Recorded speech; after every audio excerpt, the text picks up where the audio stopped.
দর্শক শুভেচ্ছা, জনতার কথা অনুষ্ঠানে আপনাদের স্বাগত জানাচ্ছি। আমি আসিফ সুমিত। আপনারা জানেন জনগণের মতামত তুলে ধরতে একুশে টেলিভিশনের বিশেষ আয়োজন জনতার কথা। আমাদের প্রত্যাশা দেশে শক্তিশালী গণতন্ত্র, আমরা চাই সরকারকে সহায়তা করতে।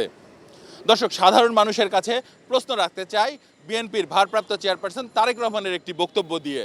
তিনি সম্প্রতি বলেছেন যে একই ব্যক্তি যেন পরপর দুবারের বেশি যাতে কেউ প্রধানমন্ত্রী না হন, এমন বিধান রেখে সংবিধান সংশোধন করা হোক। মূলত সাধারণ মানুষ কি মনে করছেন তারেক রহমানের এই বক্তব্য, তাদের প্রতিক্রিয়া কি মনে করেন? এই ধরনের আইডিয়ার মাধ্যমে নেতৃত্ব সৃষ্টি হবে, স্বৈরতন্ত্রের ক্ষমতা বিভিন্ন রকম খর্ব হবে আমাদের মনে হচ্ছে। তাই দুইবারের বেশি প্রধানমন্ত্রী থাকাটা ভালো হয় না, আমাদের জনগণের জন্য সমস্যা হয়। এতে নতুন নেতৃত্ব আসবে এবং অনেকে সুযোগ পাবে, এই আর কি। অনেক সুবিধা আছে, ধরেন তরুণ যারা তারা চান্স পাবে। এর কারণে দেখা গেছে নেতৃত্ব পালাবদল হবে, দেশ পরিবর্তন হবে এবং উন্নয়নের ধারা অব্যাহত থাকবে। একবারের বেশি তিনবার থাকছে, যেই কারণে যে আমাদের সাধারণ হকাররা আছে, যেই পরিমাণ অত্যাচার জুলুম তারা করছে, আমরা আর কখনো তাদেরকে দেখতে চাই না।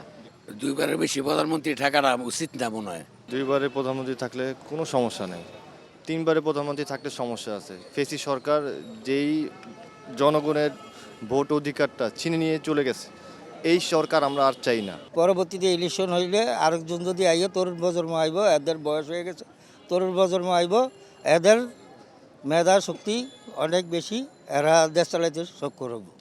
ধন্যবাদ আপনাকে। দর্শক, আপনারা শুনছিলেন সাধারণ মানুষের প্রতিক্রিয়া।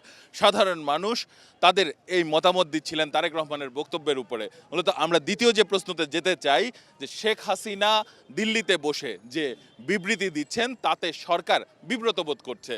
সম্প্রতি সরকারের পক্ষ থেকে এমন ঘোষণা দেওয়া হয়েছে, মূলত শেখ হাসিনার এই বিবৃতিতে কি সমস্যা তৈরি হচ্ছে, কি ধরনের প্রতিবন্ধকতা হচ্ছে দেশে, আপনারা কি মনে করেন?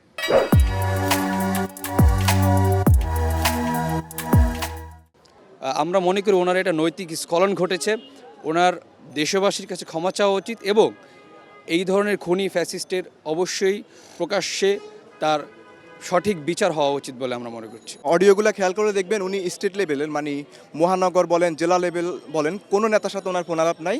ওনার যত সব ফোনালাপ সব টোকাই লীগ, বস্তি লীগ এগুলোর সাথে ফোনালাপ করে, ওদেরকে দিয়ে সে অরাজকতা সৃষ্টি করে।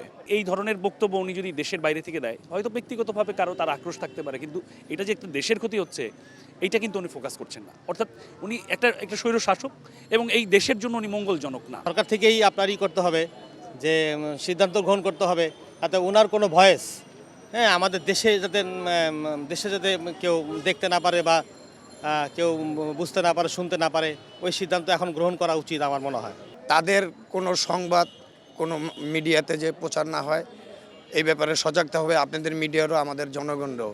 জনগণের কাছে একটাই আবদার, যাতে ওর কোনো নিউজ যাতে জনগণের মাথায় না নেয়, কানে না নেয়। শেখ হাসিনার বিবৃতিতে এই দেশের জনগণ আতঙ্কিত সব সময় থাকে এবং আমরা 5ই আগস্ট যেরকম খুনি হাসিনা যেরকম খুন করার জন্য নির্দেশ দিয়েছে, এই দেশের জনগণ ঠিক একই মুহূর্ত চিন্তাভাবনা করতেছে যে খুনের আতঙ্কের মধ্যে থাকে।